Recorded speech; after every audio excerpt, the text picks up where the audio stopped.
first step of many towards justice for Indigenous nations. And as this event is hosted online, many of us are not tuning in from the same space as this land acknowledgement. So please take a moment to research the lands you are currently situated on, and a link will be provided in the chat for more information. There will also be a science literacy event this Saturday on September 25th from 2 to 5 p.m.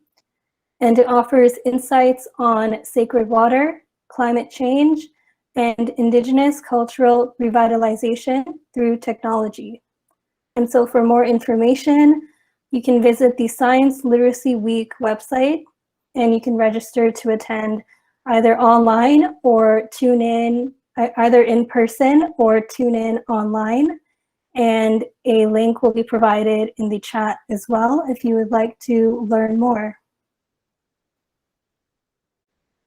Okay, so now on to housekeeping, just a few things to keep note of, that we kindly ask you all to keep your mics muted until we get to the Jamboard section. You are more than welcome to comment in the chat and the Google Jamboard at any time, but please keep your comments and questions both in the meeting chat and the Google Jamboard respectful.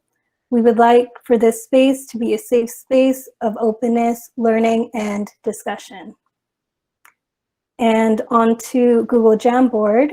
So if you are interested in asking questions or commenting anonymously, or have any specific questions directed to our speakers, we will have a Google Jamboard set up and a link will be provided in the chat.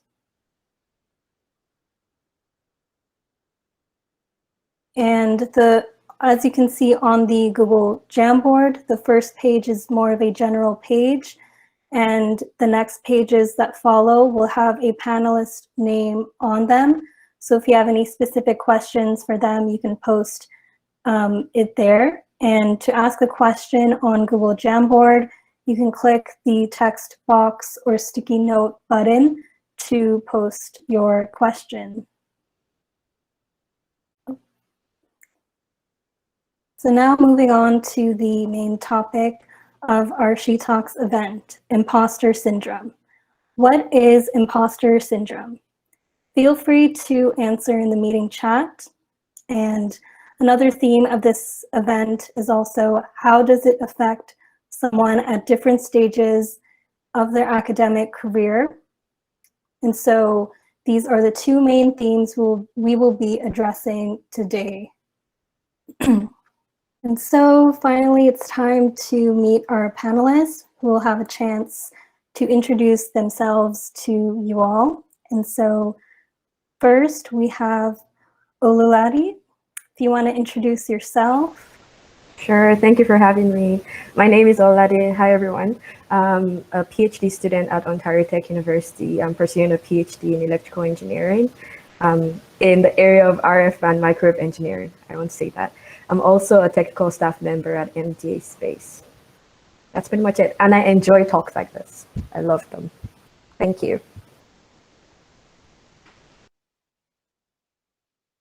And next we have Rachel. Awesome.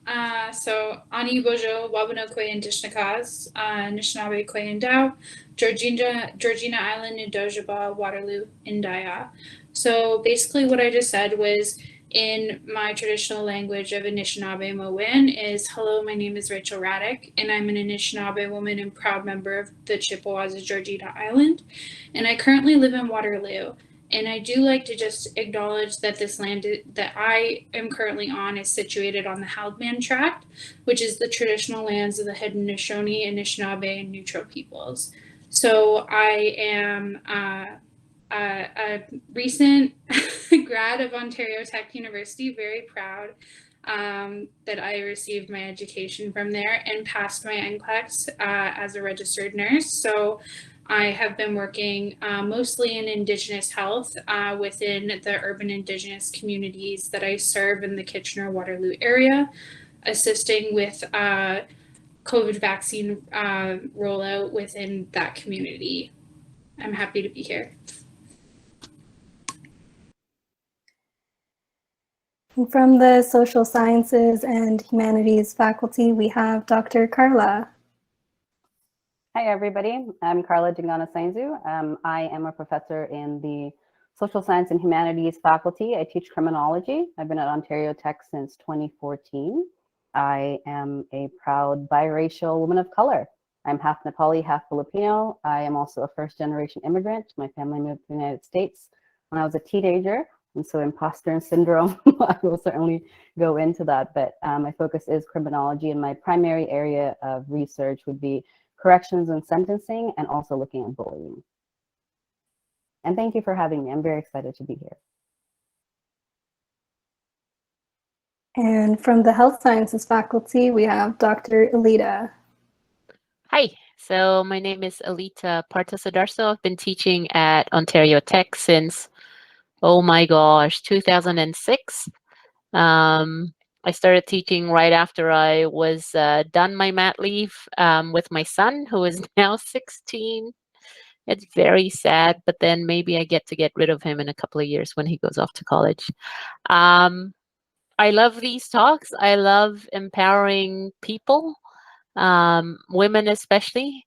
I remember a time when I was a kid when my mom told me not to be so smart because then no guy would have you. And so, you know, that's obviously something that sometimes popped its ugly head in my head sometimes. So I'm glad to participate in this. Thank you. And lastly, we have our wellness counselor, Kymberly.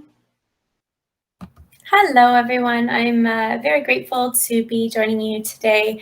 And I want to thank everybody for those of you who showed up, virtual seminars and workshops. They're a tough go. So thank you for your time and your energy.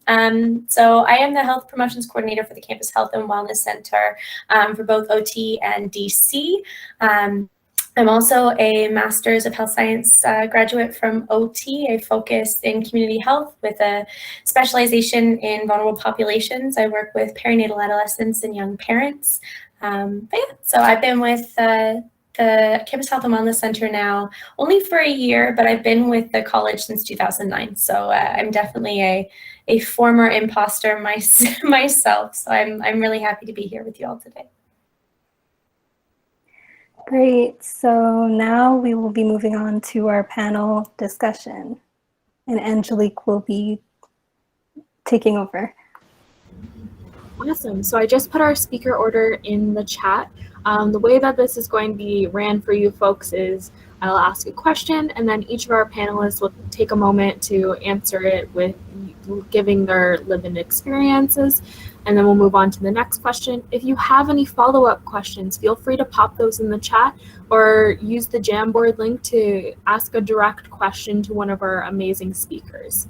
And with that, I'll start with our first question. What does imposter syndrome look like for you? And I'll head it off to our first speaker. That's me. So rather than just defining it, I will just go with an example. I remember my capstone project. So that's my fourth year of engineering. And we had this huge project to design this autonomous helicopter. And I was assigned a particular task. So we're broken up into different groups.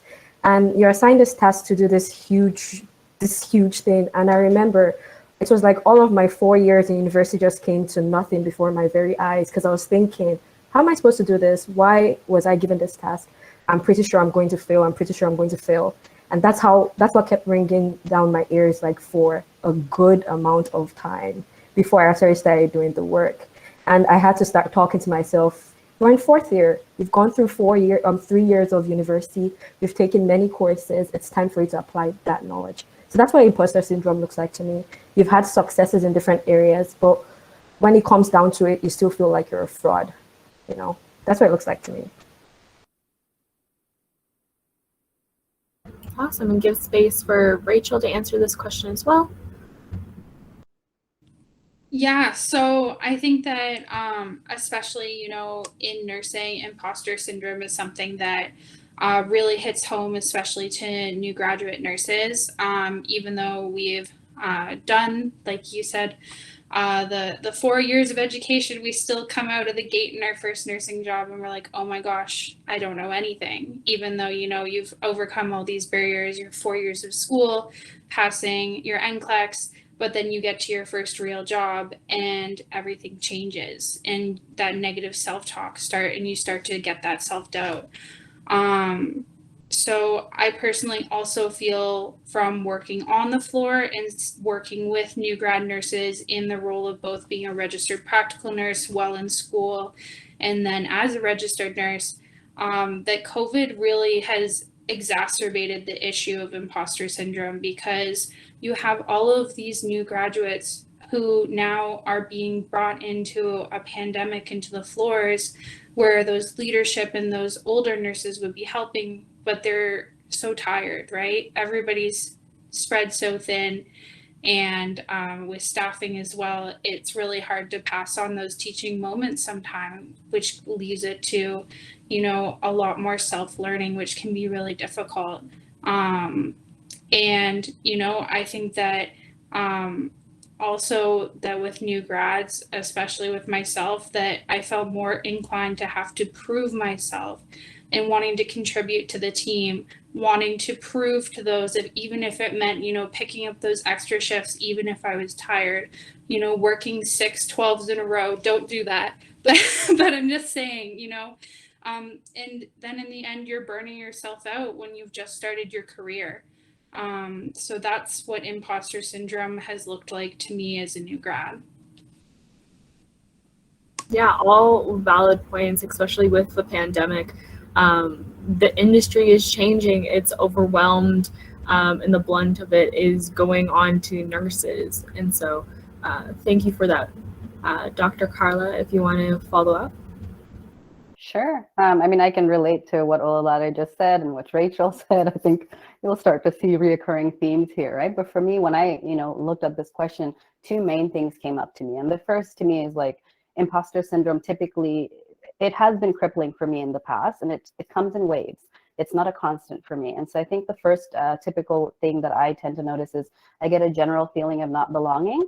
And I've seen this throughout the stages of my educational and academic career. So the first example I'll give is when I was first starting out graduate school. So I did my undergraduate in psychology, and then I did my master's and my PhD in criminology. So the very first criminology class I took was my very first day of graduate school. So I already felt out of place. I felt that I didn't belong there. And as I mentioned earlier in my introduction, I am a woman of color. I'm a first-generation immigrant, and I decided to go into a field that's primarily white males. So I was already out of place, and within that, I had to find my space and create the space. So that sort of gnawing feeling of being an imposter was there, and I felt like I had to work a bit harder than, let's say, you know, my counterparts, which likely is not true at all, because they probably were feeling the same way, right? I just didn't discuss it with them at that point. And so, you know, that's the feeling that I sat with. And I felt that I had to just, you know, really push harder and push myself to the point of burnout, which is not a good thing at all. And, you know, I heard Rachel say that as well. And then I find that the second way imposter syndrome really, you know, not resonates with me, but has shown up in my life is that even when I've worked really hard, I find myself undermining and denying my own accomplishments. And again, that's sort of, you know, moving forward now. So I finished my PhD, I'm well into my career. I've done enough to get me to the point that I can say, okay, now I'm a newly tenured professor at a university that I really love, that values me, right? But academia can be a brutal, brutal place. And imposter syndrome is rough. You know, we're often heard when you're untenured faculty, you hear publish or perish all the time. And you're reminded that like, unless you're grinding, you're not doing it right, which is so toxic. So for me, you know, I found that like not just allowing myself to even celebrate my accomplishments, it was that when I did get something, I was questioning, like, did somebody make a mistake? You know, like, did I get this grant by a fluke? And it's like, well, not really, because it went through a panel of experts who reviewed it and who adjudicated, right? But And then similarly, how I was talking about my accomplishments. And I'll give an example about that. In 2019, I applied for a visiting professorship to go to Japan, and I put a lot of effort into this application. I worked really, really hard. It was a tight deadline. I submitted it and I got it, and I was super thrilled. And then when I was telling one of my friends, who's also a colleague of mine, about it, and her kids are friends with my kids, and we're having a play date, and we're just casually talking, and the way I broke the news was, hey, you remember that visiting professorship I applied for? Well, I got it. I wrote this and they totally believed my bullshit. Sorry for the language, you know? And then as soon as I said that, I'm thinking, why did I say it that way? Why couldn't I have just said, remember that application I worked really hard on? I got it. Yay. Leave it at that, right? So it's just the fact that we don't even allow ourselves to celebrate the accomplishments and the things we worked hard for, because those are not flukes. So those, I say, are the two ways that imposter syndrome sort of looks like to me. Yeah, definitely. I think that one aspect that you touched on, undermining your own accomplishments because you're not sure what it is that's going on. If you, how did you succeed in this space? And then starting to question why you succeeded, even though the right response would be to celebrate, to understand that you're thriving in this space, and that's why you got it, is because you deserved it. Imposter syndrome makes you question kind of your abilities and why you were chosen in that space. So thank you for your insight, and then I'll pass it off to our last panelist, Elita. What else can I add to that? Everything that everyone else said resonates as well with me. I think for me, because I am naturally a happy person, an extrovert, you know, I'll come into the room and I'll laugh, and my husband will tell you that he often finds me at parties by listening. So he listens to my laugh and then he says, oh, she's over there, right? And that doesn't bode well if you're trying to pass yourself as someone serious, or, you know, someone with gravitas and someone with like things to share. And I find often that I don't know whether I play into it, but then I also think I don't want to be a different person. Like, I want to be true to myself, and I want to be happy. I want to crack jokes. I want to relieve, you know, and sometimes in meetings, I feel like I'm there just to break the tension, right? So I'm in a lot of meetings where it's tense. There's like political implications and gains and stuff like that. And sometimes I feel like I'm there because I can just crack a joke at the inappropriate or appropriate moment. And so for me, I think I struggle with imposter syndrome, and I don't know whether I help myself by being, like I said, true to myself. But sometimes I think, you know, are you looking for a white male with a deep, slow voice? And I'm not that, right? I bounce into the room, and like, I really, really struggled with that. Now I don't care as much. But I really used to struggle with that, to say, okay, that's why people don't take me seriously. Because, you know, I'm laughing, I can crack a joke. And I know Rachel, who's been in my class, like, I tell all sorts of weird stories about my kids, right?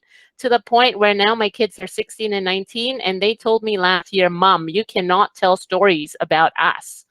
Because, you know, especially my 19-year-old who's in second year university, horrified, right? Horrified. Because her classmates are in my class.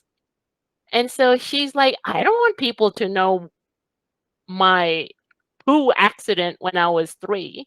But so anyway, so just having just yeah, trying to be true to myself, and you know, being who I am, and actually, yeah, sometimes I find, like, with men, I find myself looking at them and thinking, I do that and more. Why haven't I pushed myself forward?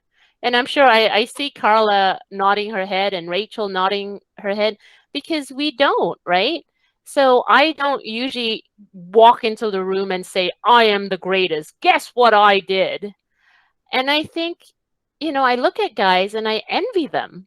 Like, what gives you the right and what gives you the thought that you are the best person in the room? Because I never walk into a room like that. Never, ever, ever.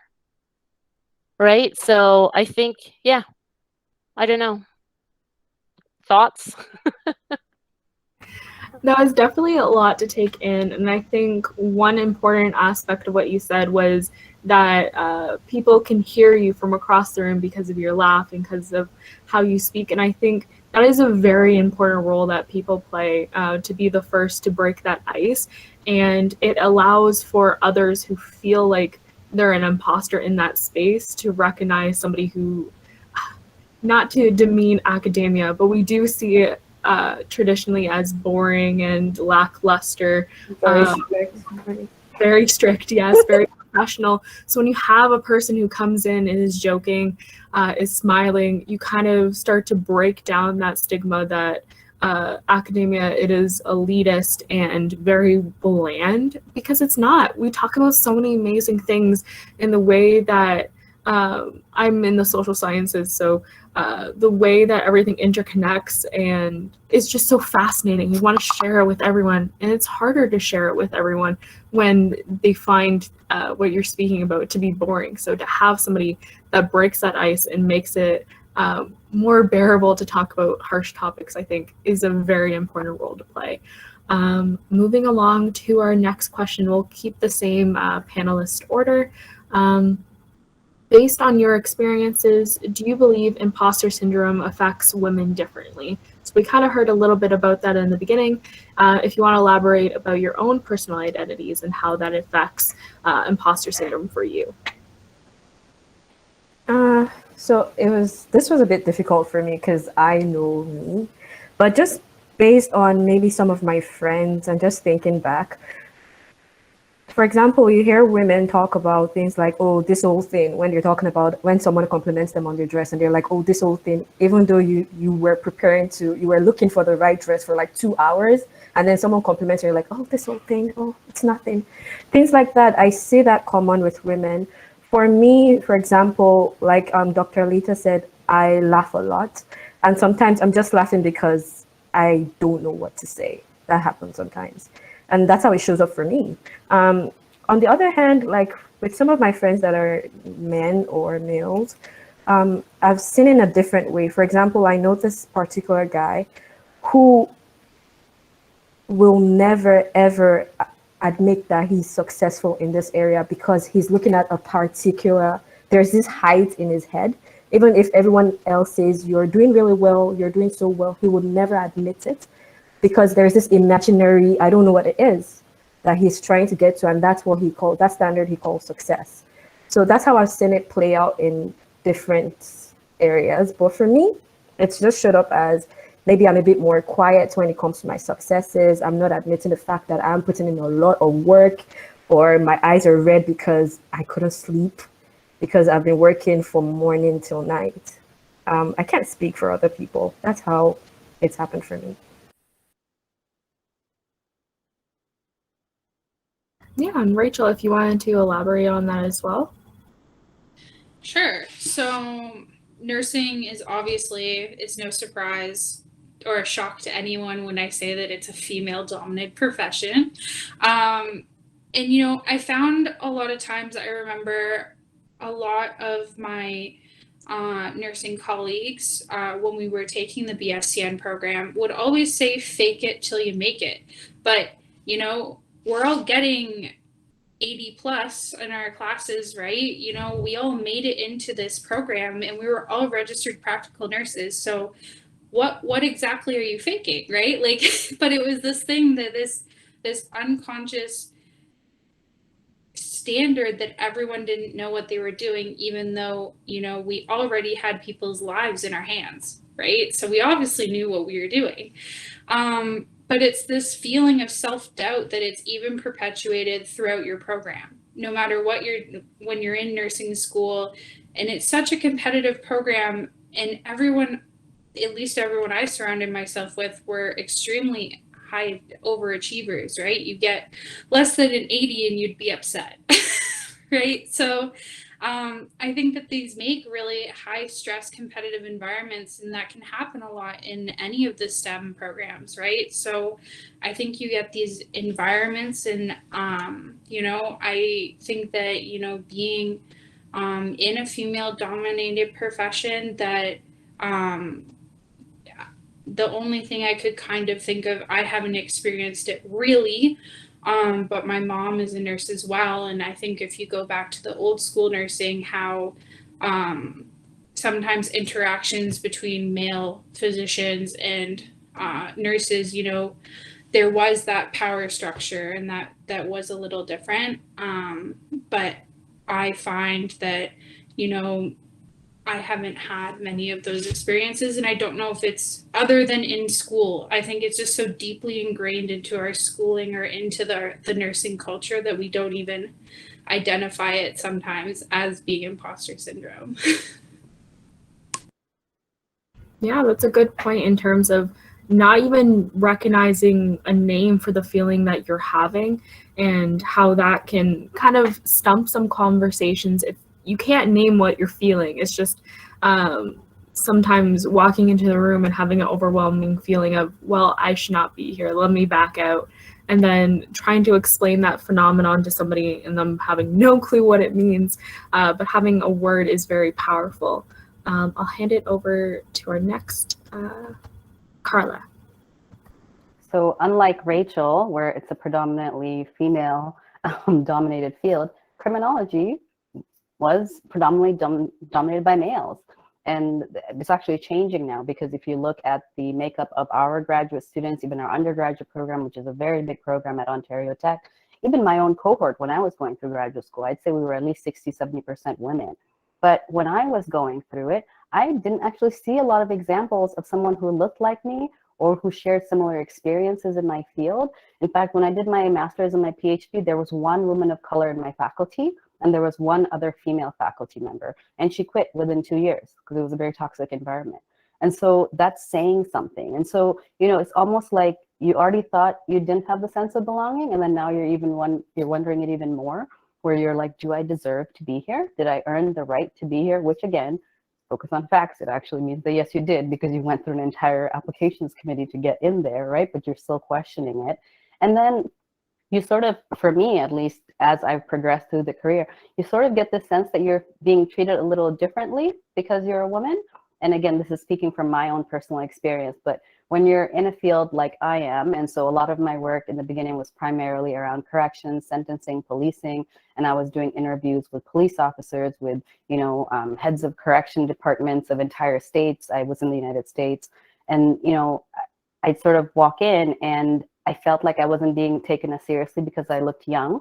And I put that in parentheses, right? Maybe it's my Asian genes. Like, I just won't look that old. In fact, a couple years ago when I was at Ontario Tech campus, a couple of students ran and flagged me down when I was in downtown campus and asked if I had voted for the student government voting that was happening then. And I looked at them and I was like, sorry, I'm a faculty member, I don't vote in that. They were like, you are? And I was like, yes, I'll take that as a compliment.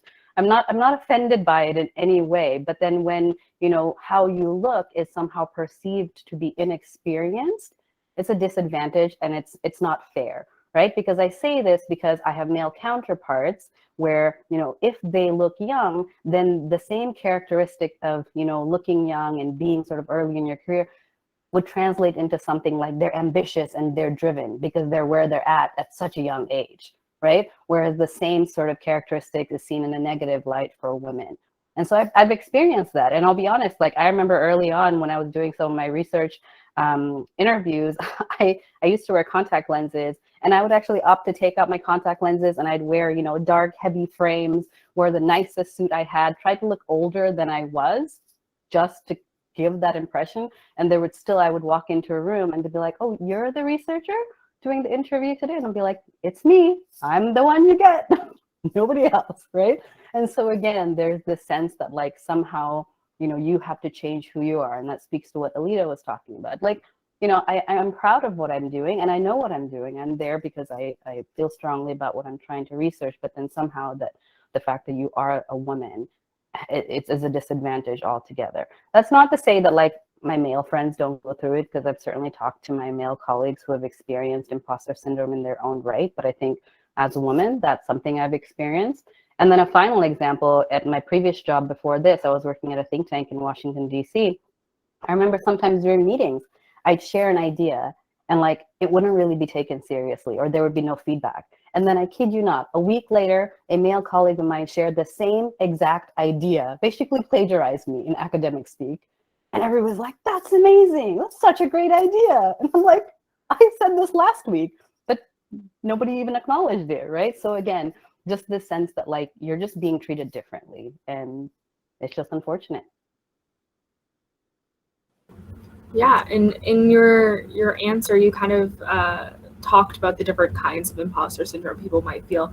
We tend to this group tends to focus on the women or gender nonconforming aspect because that's our mission of our group. But there's so many different kind of identities that can make you feel unwanted in a space. Like, for instance, you were talking about looking younger than you actually are, and how that sometimes comes with questions on your ability to do tasks.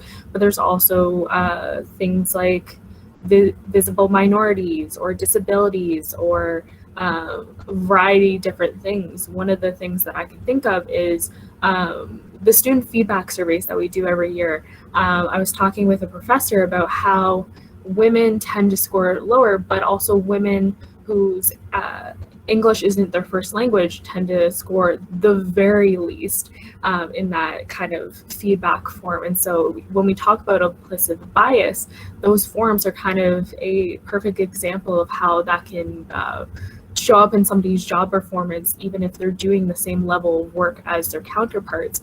Just those shared identities sometimes limits their ability to do that work because of how people perceive them. And so thank you for that.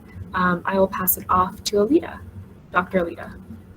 I am surprised, Karla, that your male colleague took a whole week to... It's because it was a weekly meeting, Elita. Trust me. Okay. It wouldn't have been that long if it was right away. So what I'm saying is I've had instances where I say something in minute 10 of an hour-long meeting, and in minute 40, a guy would say the same thing, and then his idea would be like the best thing since sliced bread.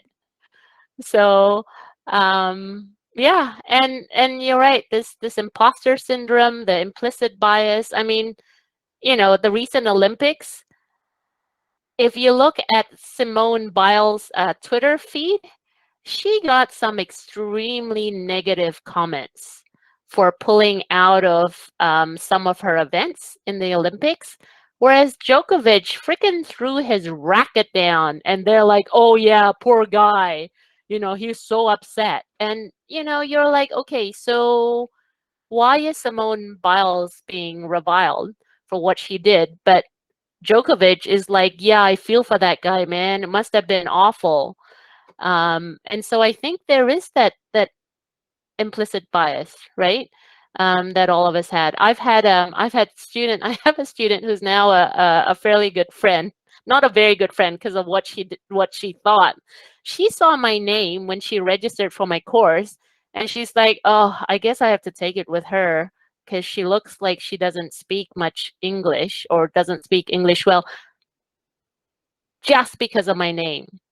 She walked into the class, she saw this small little Asian lady. She's like, yep, this is gonna be one of those classes where I have to like suffer through it. And then I opened my mouth and she's like, oh, okay. So, you know, I think it does affect us. And, you know, it like they say that people make up their mind about other people in the first 20 seconds that they meet.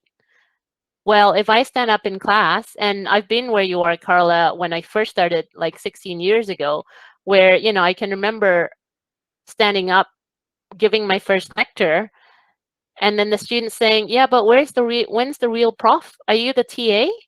Like, when's the real prof coming in? Are you like subbing in for the real prof? And I'm like, no, I am the real prof. And so I don't know. It does look differently, but again, like, we're not just women, right? Like, I'm a woman, but I'm also a person of color. and I'm a mother, and we're all complex human beings. So I don't know why people respond to us the way that they do, but I do know that since COVID happened, I decided to not dye my hair just to make me look older and see where that gets me. So I think it does look different, but again, we're all complex characters. It's crazy to think that a student would say that to you. The only reason I say that is because each professor has a research profile. And if you're an Ontario Tech student, I highly recommend looking at your professor's research portfolios. And these people are leaders in their fields. They have multiple publications, and there's just so much more to them just being your professor. They're doing independent research, and the research is ongoing. And so to look at your professor and assume that they're a TA is just ridiculous, because you would think that people would look at those research profiles and kind of know who it is that they're talking to and how to best utilize their time. So these are first semester students. Okay. They would look at rate my professor over looking at like real stuff like the Ontario Tech website. So Yeah, and I'll say, like, not all students are invested in the class, right? Like Elita, No. I had a student once walk in for a midterm exam. Again, this is midterm, like we're 7-8 weeks into the term, and she walked right up to me and said, "Are you the TA?" And I said, "Have you been coming to class?" So, yeah, I had that there's same that. thing too. A midterm, and the student goes, "Oh, is there a midterm today?" And I was like, I guess you just got to So- show up to class. Yep. I will say, not even in defense of students, that is, I've definitely done that one time for a class that was asynchronous, and then coming to the first synchronous one and being like, today is a midterm? What's happening? So it's definitely, I can't defend my fellow colleagues in that space. Awesome. We are running extremely ahead of schedule. So when I do ask these questions, if any of our panelists want to directly respond to one another, feel free to do so, and take up as much space as you want. Talk on as long as you want. Again, we are running extremely ahead of schedule. My next question being, what is some advice that you can give our audience in terms of overcoming imposter syndrome, or going through the stages of dealing with imposter syndrome? And I will head over to our first panelist. So imposter syndrome, we've been talking about it so far, and one common theme has been when you pretty much underestimate yourself. So I believe it's really important that you actually take stock of your successes, your efforts, not just the outcome, because sometimes you put your effort in different projects and they don't pan out the way you want. So what has been your effort so far? What have you succeeded in? You have to take stock of that. Also, when you actually succeed in something, praise yourself for that. Don't wait for someone else to tell you how good you were. For example, Dr. Karla was talking about the grants proposal. Take that time to tell yourself, oh, I did a good job. I didn't sleep from so time to so time working on this thing, and I did really, really well. You should praise yourself for that. What else? Seeking out mentors. So if you know you're struggling with imposter syndrome, or you're having issues in the area where you don't see people of maybe your color or your gender, then seek those people out and just find someone to confide in and ask them questions. It's really amazing what happens when you start having conversations like this with people. You then realize that it's probably not just you. You're not crazy. There's nothing wrong with you. It happens to a lot of people. And there's one more that I had. Can't remember. But really, it's just take stock of your efforts, take stock of your successes, and praise yourself, and also have an idea of where you're going to. And yes, the last one was this. When you feel like an imposter, rather than feeling like an imposter and feeling like you have to hide, I don't want people to find out that I don't know what I'm saying, even though you do know what you're saying, take that time out to think of yourself as a person in development, because we're all learning. We're all learning, we're all developing, we're all progressing. For example, if it's a new job and then you feel like you don't deserve that job, why don't you look at yourself as you're in the job to also build on your previous experiences and learn from that and become a better person or a better worker or better in that field. You know, those are some of the resources or ways to cope with imposter syndrome. Yeah, and I'll throw it over to Rachel. Awesome. I think my biggest piece of advice, and I really push this, especially with youth, when I'm doing a lot of, youth empowerment work, is that we need to believe in ourselves. We need to believe in ourselves and we need to love ourselves. We know, like everyone in our programs, you're trying really hard. Your efforts are there. And, if you don't know something, that's okay. Being a student, this is the space to make mistakes and to grow from them and to learn from them. Even as a nurse, I'm learning things every day. I don't know everything. The minute that I say I know everything, I'm probably going to be a really bad and dangerous nurse. So, it's always really important to keep growing and keep learning, and to keep using that opportunities. And I think that just if I could add one more point, the one thing that you said about taking stock of your accomplishments, I actually had a discussion with my mom about that, because recently I'd had so many big things happen in my life, back to back to back to back. And my mom was like, when are you going to just take a minute to,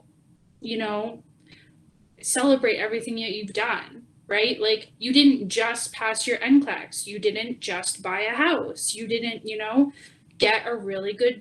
just get a really good job. But because all these things happened all back to back, I just was like, oh, okay, what's next? Right? And I didn't take that time to celebrate myself. So, when you achieve something really big, make sure that you celebrate it.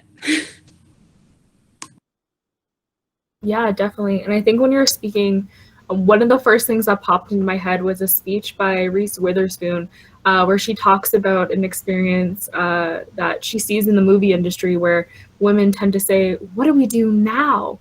But you never hear that in real life from women, because women tend to know what's next, where we need to go from here. You won't hear them asking their counterparts this, because I don't know what it is about women, but we're natural problem solvers and always looking for a solution. Maybe that's baked into, not to typecast, but the motherly nature that most women fall into is that problem solving mentality. So thank you for your insight. I'll move over to Dr. Karla. I mean, I have fairly similar responses, personally for me, when I start to have that gnawing self-doubt and I need to shake off my imposter syndrome, the thing that I tend to do is focus on facts, and I reframe my perspective. Like, that's what I have to do, right? Anytime I start to become self-critical and, I'm looking at myself as I'm starting to think, am I a fraud? I just have to remind myself of why I am where I am and what I actually did to get there, right? And so it's akin to celebrating your successes and your hard work.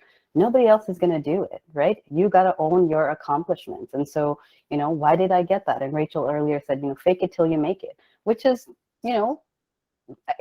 that's so silly, because at the end of the day, nobody faked it, right? Everybody made it because they earned it, especially where, all of our speakers, we're all in fields where we really cannot fake it to get there. Like, you just can't.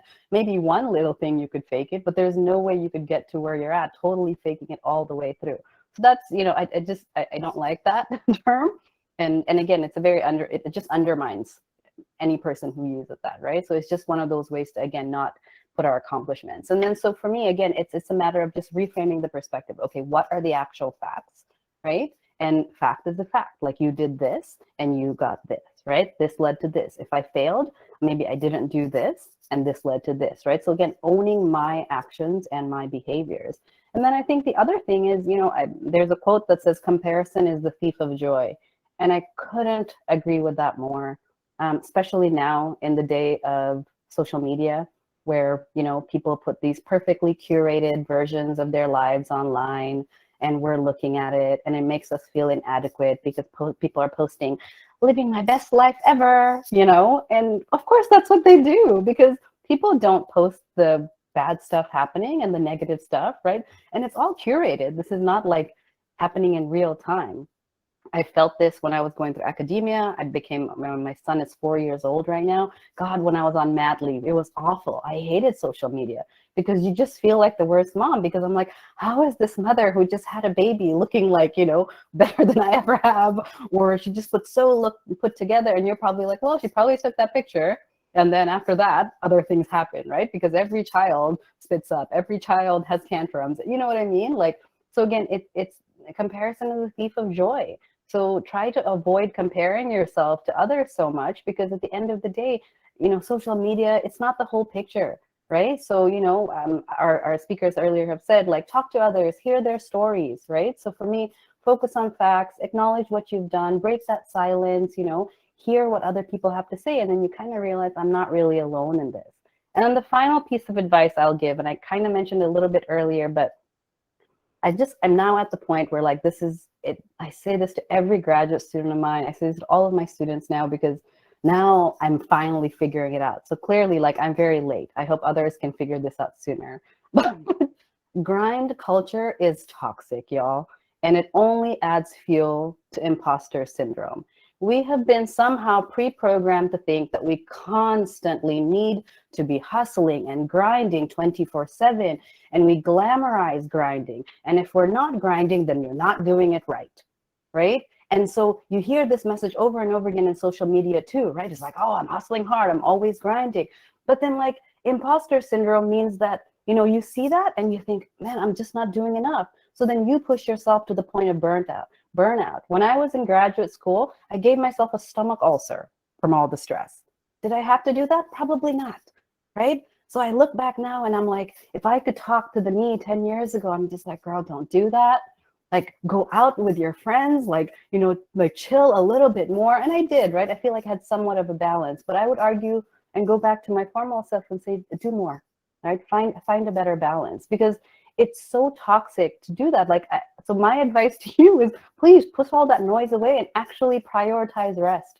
Prioritize, you know, your own well-being. And I think we are lucky at Ontario Tech here. We have an amazing student mental health services. We have an amazing campus rec and wellness services, which I'm sure we'll hear about in just a bit. So to me, like, I just want us to start sending out this message that it's okay not to push yourself to the point of, like, literally, like, falling apart, right? That, you know, you belong where you are. You are worthy. You've earned exactly where you are today, and you deserve to be here, right? Even if you don't hustle and grind 24/7. Like, that's, again, I'm still learning this, so I'm not the best person to give this advice. I'm giving it to myself, really. But if it helps somebody else figure it out sooner, then that's good. Don't grind till you die. Yep. I love how you started your answer talking about how your advice would sound similar to everyone else's, and then talking about social media and the comparison between people. I think that within itself kind of speaks to that everyone's dealing with the same kind of issues of imposter syndrome around you. So while you're thinking about it for yourself, others are thinking the same thing, that they don't belong in that room. So who at the end of the day thinks that they belong in that room? And so it's just a vicious cycle of everyone thinking they don't belong, which limits intervention and research by people having this invisible barrier that everyone's dealing with. So if we acknowledge it in spaces like this and acknowledge discomfort in spaces, then we can kind of eliminate that barrier for everyone. Because if you're feeling that way, most likely at least one other person in that room is feeling the same kind of way. And so thank you for that insight. I will throw the question over to Dr. Elita. So just in response to what Karla said, a couple of things. You know, it's the same old thing. What do you want your friends, your colleagues, your family to say about you at your funeral? Right? Do you want them to say, hey, she was a grinder. We never saw mom because she was always at work. Or do you want them to say, hey, my mom really played with me. My mom supported me. My mom went to my concerts. My mom did whatever. So just to have a holistic life is a great thing.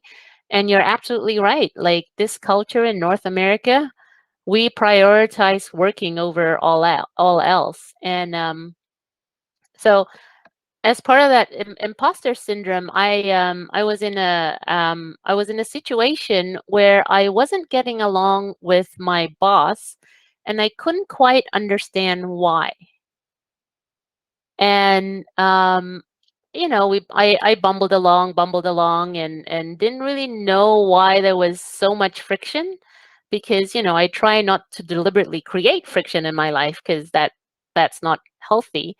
And then I bumped into a friend of mine who is from New Zealand. So I've spent 15 years of my adult life in Australia, and he explained to me that I had things up the wrong way. Because in Australia, if you say, hey, guess what?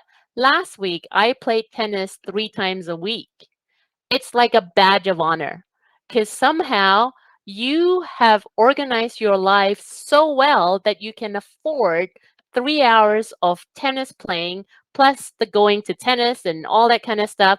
You can afford that. So you've organized your life.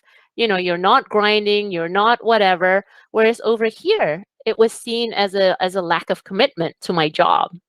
Because how dare I have 3 hours on an hour on 3 different days to waste on playing tennis. And so I'm like, oh, no wonder there's that disconnect there, right? And then I'm like, you know what? Stuff it. I love playing tennis. I'm gonna tell people I play tennis. So what? Right? And just getting over that whole thing. But if there's one piece of advice I can give about getting over or dealing with imposter syndrome, is practice. When are you most uncomfortable? Like, which space are you most uncomfortable being?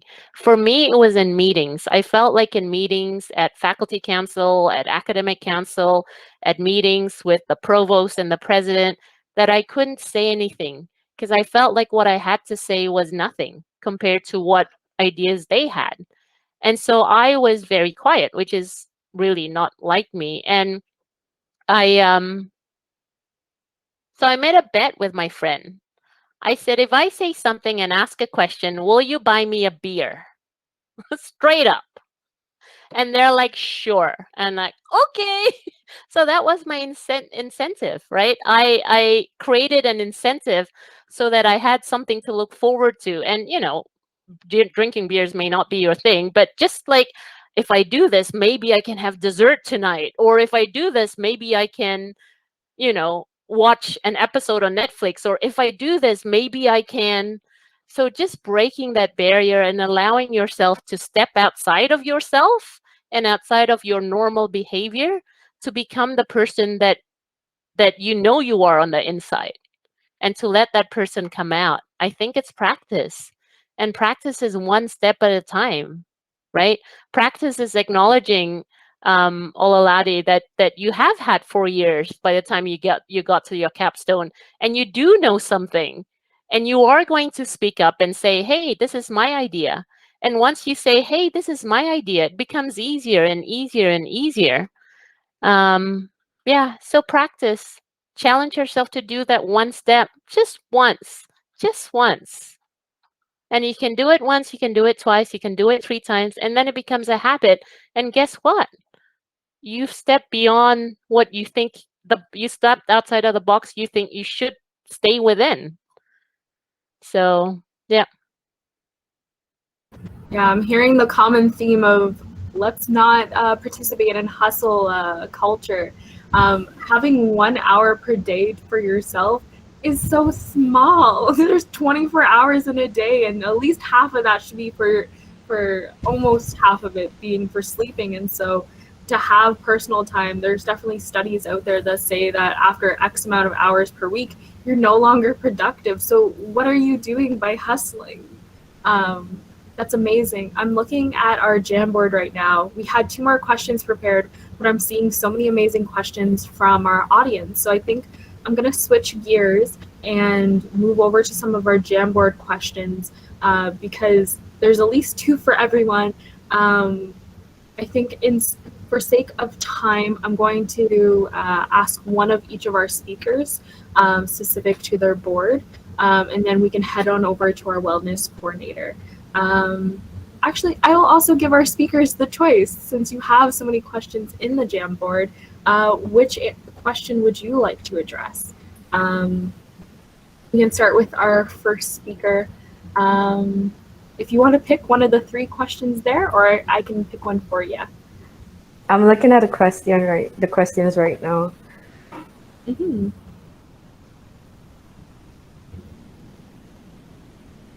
Definitely, and I put the link again in the chat for any of our speakers to look at, or let me know if you want me to pick a question. That's also doable as well.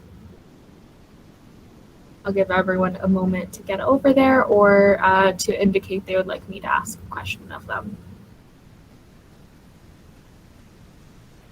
Oh, Angelic, I think you have to pick for me. I like the second question, the one about dealing with imposter syndrome, given that there are few role models. Yeah, let me read that out for our audience because I think that's also a really great one. How have you dealt with having few role models that look like you or share your experience in engineering? Also pop that question in the chat for you.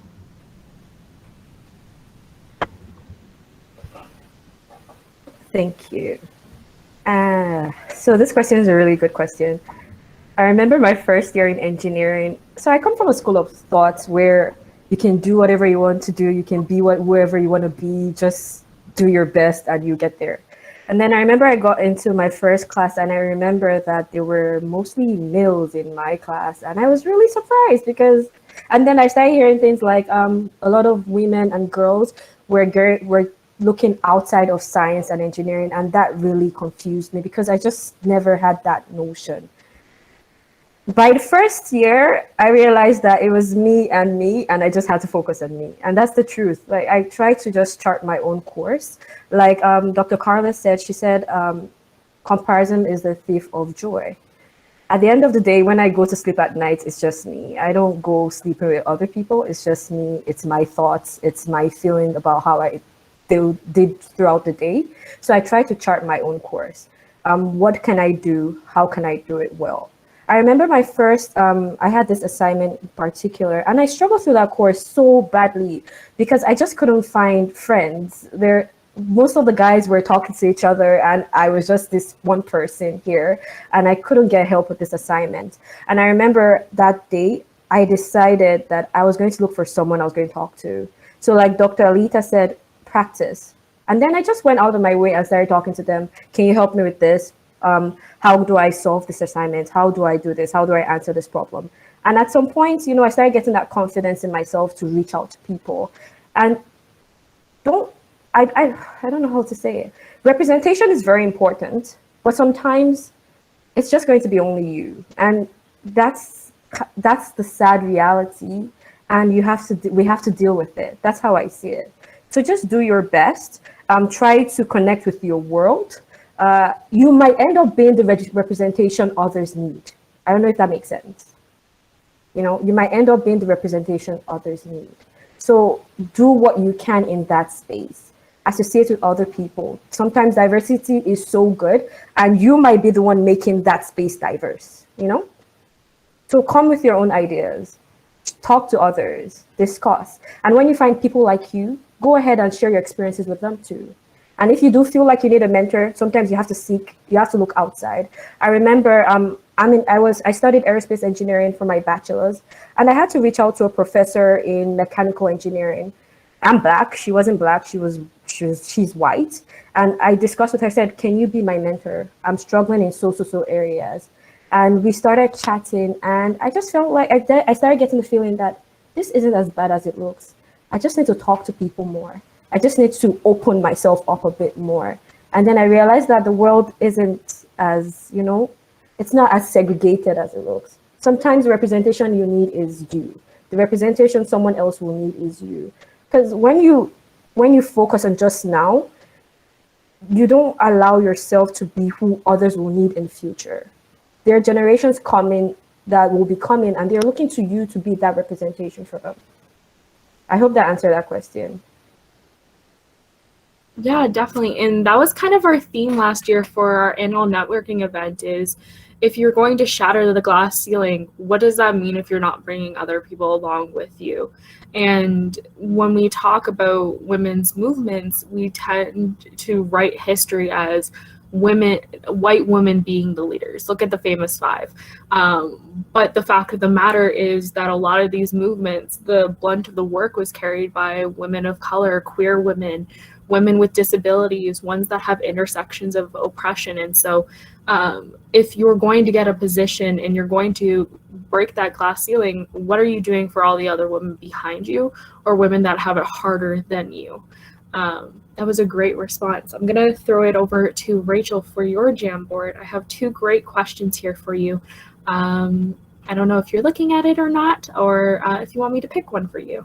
I am. So I think I would like to go with the question asking me about being Indigenous and how that's impacted, or if it amplifies imposter syndrome. So I guess for anyone who isn't reading it, the question says, as an Indigenous woman, do you feel this identity amplifies the imposter syndrome you may feel? And, you know, the reason I picked this one for a lot of reasons. And because, you know, first off, you know, when I encounter patients or things like that, because I am of mixed ancestry and I would be what would be considered white passing, there is a lot of times when, you know, I'll have this question where I see the client and they're like tiptoeing around it, and then they're like, well, you're in this room and it's filled with Indigenous artwork. Are you Indigenous? Like, they don't know. And after getting that question so many times, you're like, I don't know, am I Indigenous, right? It just becomes something that people ask all the time, right? Or then there's this assumption sometimes that I get because I am Indigenous and I self-identify as being Indigenous, that I hold all the knowledge or can speak for every Indigenous person, which is not the case. You know, I've had a lot of situations, especially with everything that's been going on in the last year. I had one in particular where I had the manager of the mass vaccine clinic ask me if it would be what they should do about Canada Day. And I was like, whoa, I'm one person. I can't call, you know, the shots on my opinion when I'm here with my workplace. You need to go out to the community and you need to see what would be appropriate with the community, right? Because I find that sometimes being a part of the BIPOC community, sometimes you get individuals who come to you if they know that you're that person to answer the questions for anything that's Indigenous, right? Which I'm sure that some folks have experienced that as well. And, you know, it's really uncomfortable sometimes because you can't really answer those questions for other people, right? So I do find that sometimes, a lot of the time, that I do feel that, you know, it has impacted, especially in the role I am now, because, you know, I'm on my own journey to get connected with my culture, to get back connected with my home community, be able to take part in ceremony. So, you know, there are a lot of knowledge gaps that I'm learning. I'm learning along the way that, you know, that knowledge has been lost. And when I'm supporting Indigenous clients, you know, I do sometimes find myself in that period of self-doubt or imposter syndrome of, am I the best person? You know, I want to support these clients, but, you know, because of, you know, everything that's happened, I get a lot of self-doubt. It does happen, especially, you know, with, but I have such an amazing team, and I sometimes take a step back, and they really are great at, uplifting me, or we're really good at, supporting each other to navigate through those, difficult situations and to support each other. So definitely as an Indigenous person, I've had my own unique experiences, just like every other person would with imposter syndrome. So yeah, I think that's my answer. I loved the part that you spoke about how you're only one person with that identity, so you can't speak for everyone who shares that identity. Thinking about the diverse array of Indigenous people that we have in so-called Canada, and then look at the rest of the world, like being Indigenous isn't just one thing. It means many different things to many different people. So to call one person the spokesperson for all those different identities under that shared title is crazy. Thank you for sharing that. I'll throw it over to Dr. Karla. I see 3 amazing questions for you. Was there any that piqued your interest? And they're all great. It's hard to pick. I feel like if I answered the first and the third one, they kind of go together because it's how my experience has been. But to respond to the one in the middle, yes, it is constantly draining to have to prove yourself, like plain and simple. It is draining. But the question that was asked is, has the pressure of being a tenured professor and the feeling of imposter syndrome changed compared to the start of my career? And then the other one is talking about the pandemic and the dynamic of grind culture and how it created boundaries. So when the pandemic struck, I was untenured and I was putting together my tenure application. So it could not have happened at a worse time. And again, like no ideal time for a pandemic to happen, obviously, but just at the stage where I was at in my career, it was very unfortunate because my son was, how old was he then? 2, because he turned 3 during the first beginning of the pandemic. So he was 2 and his daycare shut down. And so that meant that my son was home with me and my husband, and we had to do this insane juggling act of managing a 2-year-old and still doing our full-time jobs and then online teaching and all of that, and putting together a tenure application package to hopefully try to get tenure. So it was hard because I felt that, the boundaries, that toxic productivity was tough because that was where it was very obvious that, my colleagues who did not have children or who didn't have familial responsibilities, I don't want to say they had it easier because we all have our own, challenges that we went through due to the pandemic. However, I felt that I had this extra added responsibility that was taking away from the 24 hours in my day, because there is only 24 hours in a day, right? So it felt that like during the day it was this constant juggle, and then I'd put my son to bed and then I would work from 9 to midnight or 9 to 1 o'clock because that's just what I had to do. And it's totally counter to what I just said about not grinding, right? But again, at that point, I felt that I had to do it because I was at that stage in my career where I needed to, produce a certain amount of stuff before I submitted my tenure application because I was at such a crucial stage of my career. So I feel that like being untenured in academia, again, as I said earlier, it's hard because there's that publish or perish. And so for me, everything sort of collided. And again, I don't think I'm an exception. I am sure for a lot of people that collision happened, but just different variables.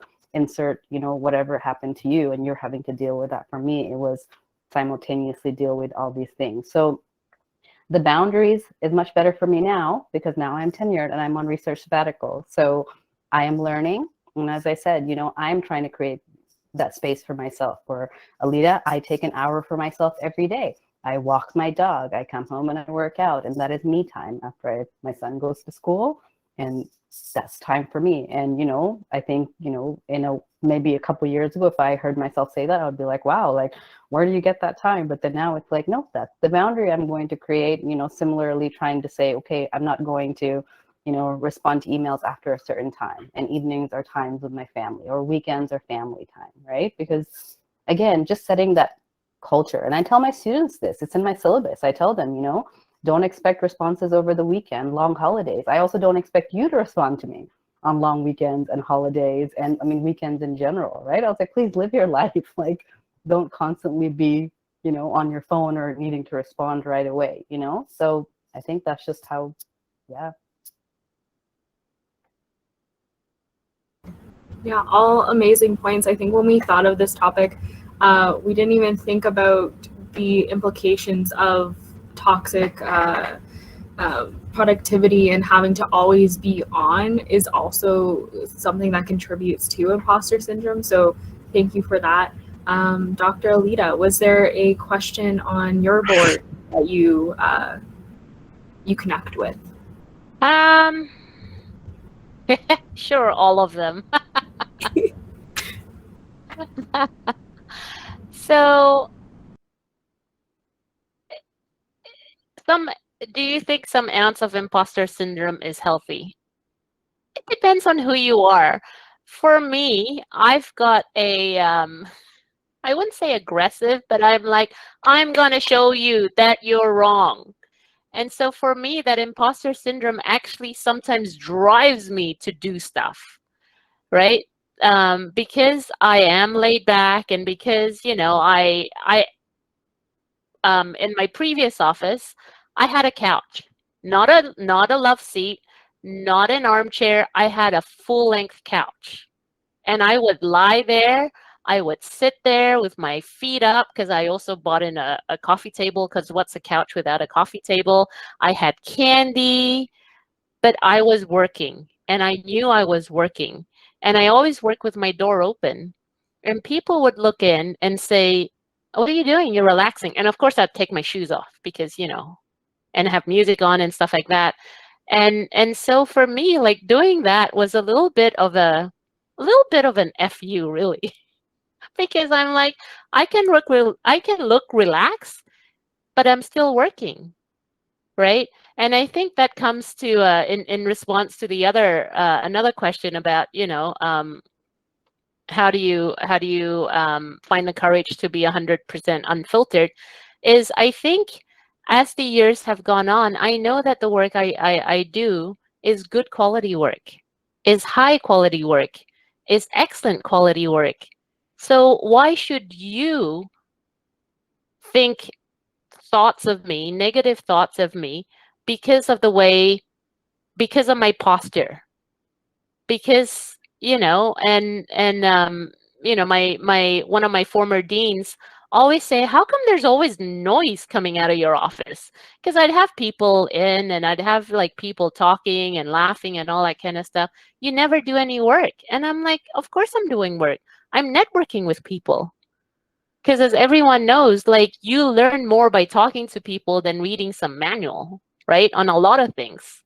So I don't know. I guess it's just courage, knowing and being confident that you are doing good work, and that you are great.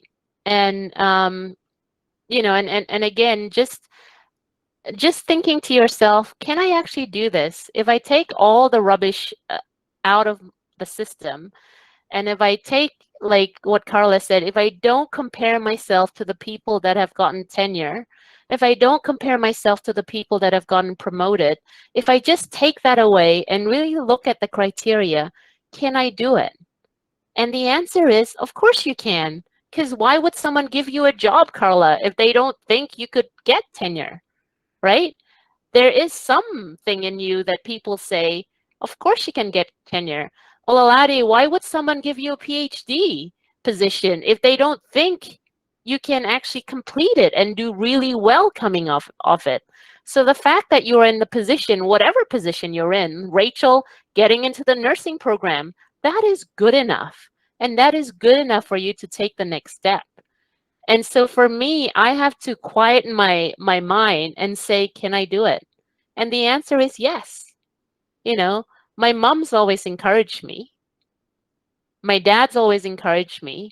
And again, just by walking into the classroom, someone thought I was good enough to teach, right? So I have to be good enough to teach. And for me, why should I just be good enough? I want to be great, right? I want to be the best. And so just that little increments of, yes, I am good enough. Oh, actually, I don't have to just be good enough. I can be wonderful. I can be great. And I think when I see people around me and they're doing the same thing, and they're having all sorts of crap going on in their life, like a 2-year-old son that with a daycare that refuses to take him because they're closed. The pandemic has been an eye-opener because I'm like, how can you function, man? You know, they're single parents, daycare closed. What do you do? You're putting your tenure application together? What do? You manage, and you do. And hopefully you have friends and a support system. I was laughing at Ololade when she said, you know, maybe you are the person who is, what did you say? That is the example for people coming behind you. I remember being in a wedding once, and someone goes, "How long have you been in Australia?" And I'm like, "Oh my gosh, I'll forgive you because you look 70." But I'm like, I forgot that I was the only non-white person in that room. I completely forgot because I was chatting and stuff like that, and it was just an eye-opener. And I'm like, oh, maybe this person hasn't, you know, interacted with many people that look like me. And I think we forget that, right? Whether you're a woman or whether you're a person of color or whether you're a woman who is also a person of color, I think sometimes we forget that we are the anomalies, and because we are the anomalies, I don't think we ever forget that. Because we are the anomalies, I think we forget that people may not know how to relate to us. You know, do you speak English? You know, and that's just the tip of the iceberg. Like, Karla, are you Elita, okay? where are you really from? You know, like, Yes. like, well, Yes. what's your background, right? And I mean, Yes. like, Have you, Karla, have you seen that video clip that's on YouTube? which one are you talking about? Just type in, "Where are you from?" Is that the one where the woman's running and the guy asks Yes, her? yes, while the she's running? Yes, Korean, I've seen- I've the person of Korean extraction, and Yeah, you know, the okay. guy said, "But where are you really from?" And she Yeah. says, "What, before I was born?"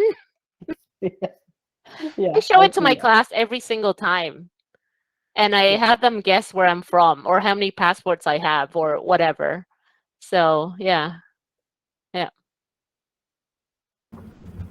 Yeah, I think the added part of being a person of color, especially a woman of color, definitely adds on to that imposter syndrome that we heard from all our lovely panelists here. And I think something that for people in this space and a call to action is, if you are a white person, making that space for somebody else to do the talking instead of taking up the space that could be used for somebody else to talk about a specific topic. So if we were talking about,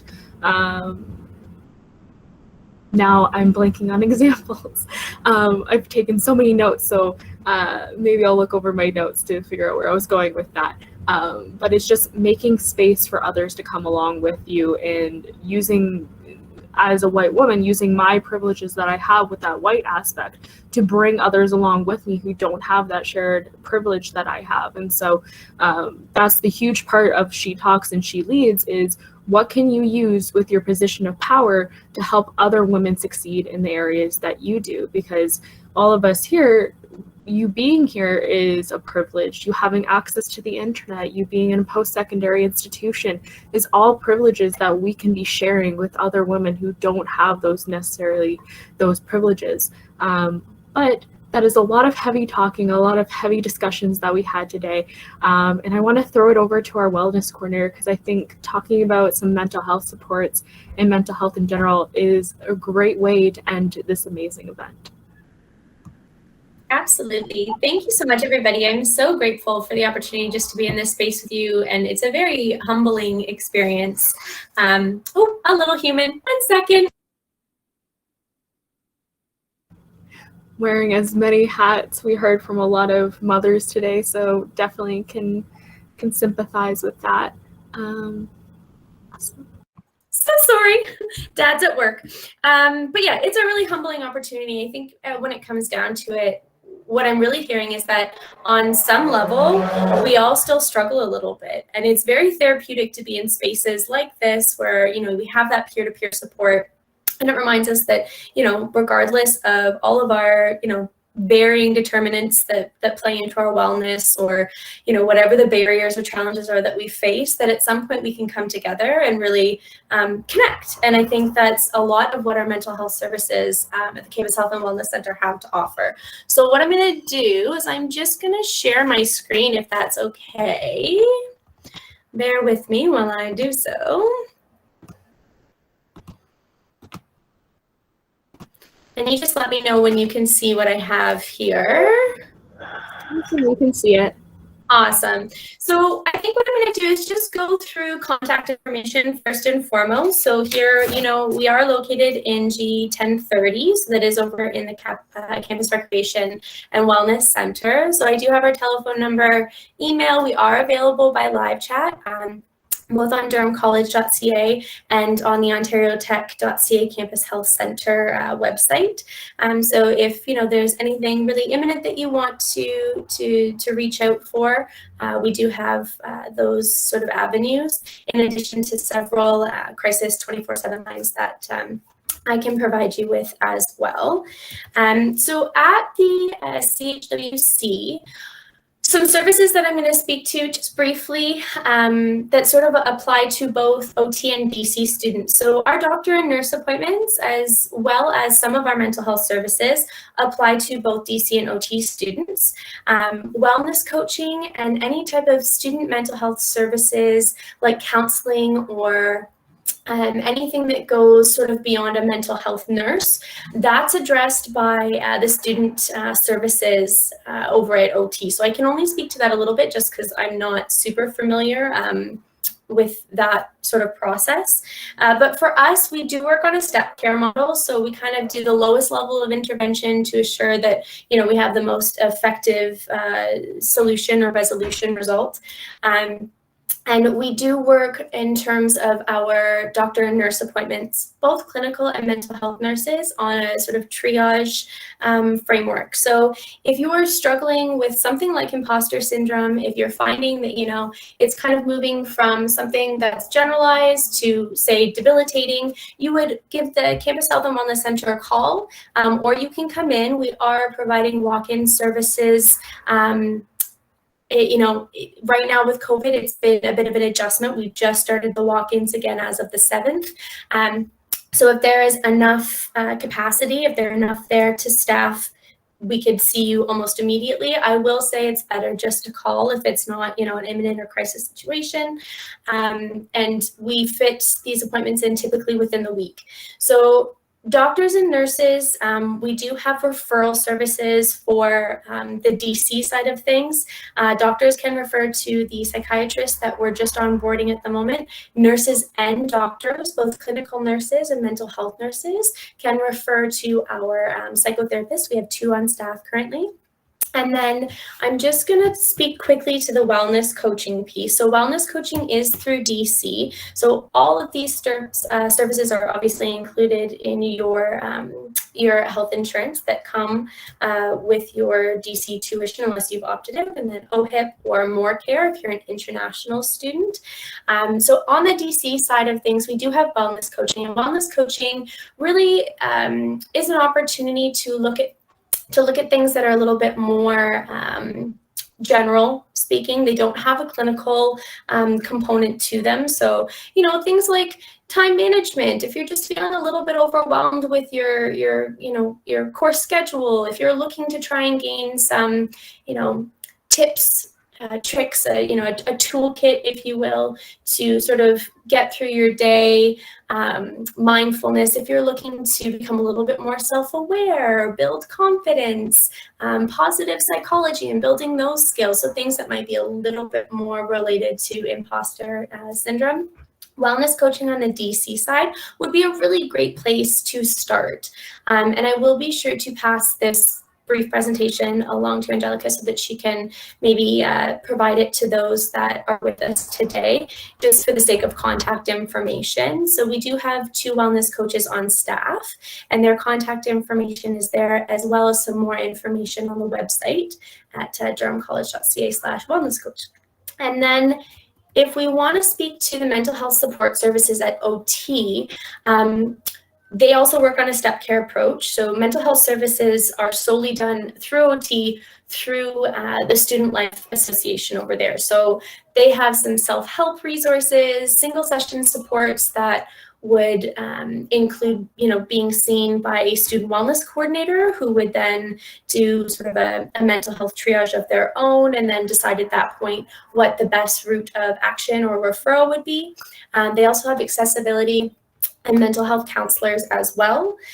They offer some group and peer support, peer-to-peer and peer support workshops, and then any type of specialized supports, external referrals. So both sides do work quite closely in partnership with Ontario Shores.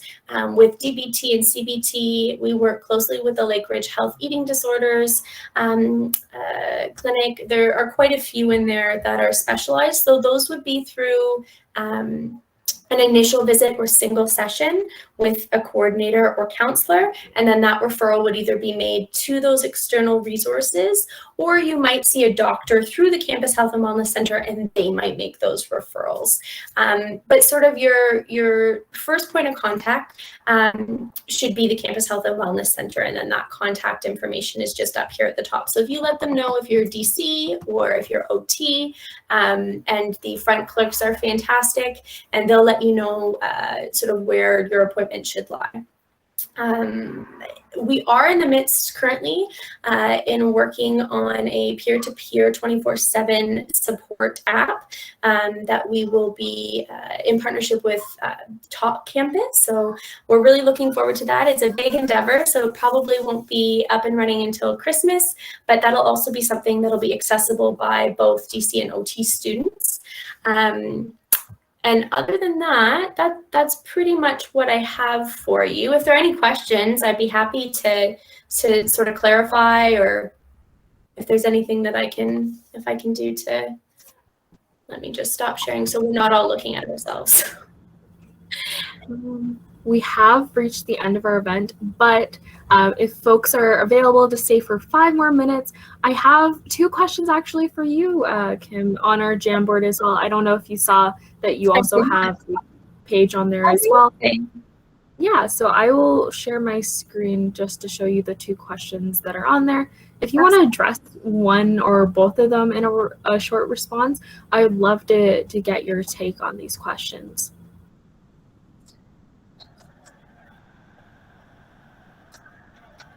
So I can maybe speak to both. I'll start with the imposter syndrome and adding to existing social anxiety or generalized anxiety. So, I mean, some of the tactics that a lot of our mental health nurses or our wellness coaches typically move to are often really informal mindfulness techniques. So if you're not familiar with that, I can actually, let me just put my email in the chat here because I don't want to keep everybody too long. And if you want to reach out, the individual that maybe posted that on up there, I'd be happy to share some content with you just for, self-support purposes.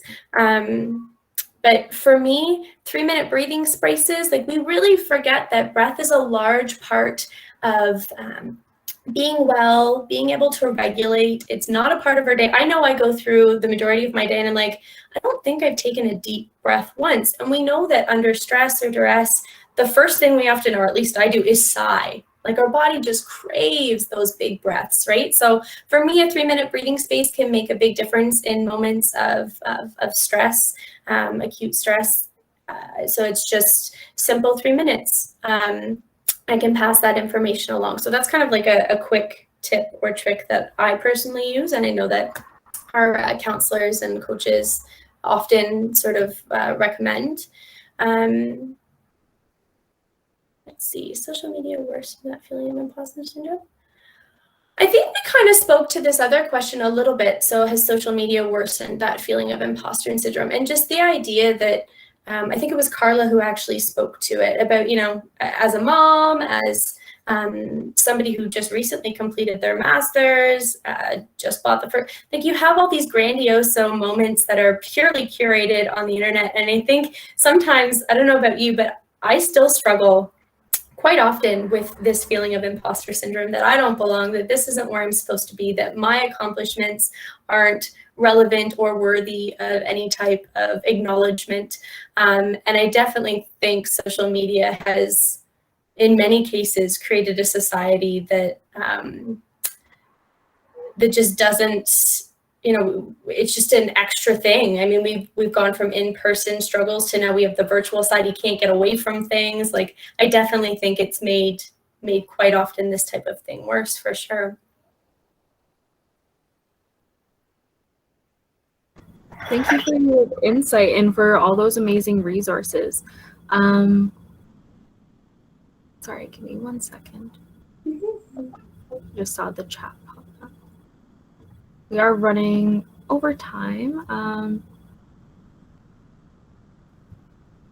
Awesome. It looks like we got some answers for some of those questions.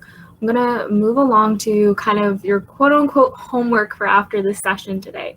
So there's kind of 3 things that I would like folks to do for after they're done this session for today. The first being, there's a question at the end of the Jamboard that I would love to get everyone who's in this space to answer. So what can you do to stop others from feeling imposter syndrome? Your second piece of quote unquote homework is filling out our post survey, which essentially will just give us feedback on future SheTalks events. And I'd love to get people's insights on how we can make these sessions better. I'll post that link in the chat momentarily. And then your last piece of homework is to do 1 act of self-care tonight. It could be taking a bath, it could be reading a book. I think I heard somebody saying they enjoy playing tennis, so spending some time doing that. Just 1 act of non-apologetic self-care, because this was a heavy topic and a lot of things that we discussed today, and everyone who participated today deserves some self-care. But with that, I am going to conclude for today. If folks want to check out that Jamboard post event, I saw that some of the panelists have answered the questions that are on there. And yeah, so thank you everyone for being in attendance today. Thank you for our amazing panelists for letting us take this time as a part of your day, because we know you're all busy people. And it was just such a great discussion. And I will be emailing everyone the link to the recording for afterwards for everyone to be reviewing. Yeah, if you want to have more events like these, just follow us on Instagram and you'll be able to see when we're hosting more SheTalks events. And yeah, I will say goodbye to everyone and stop the recording now.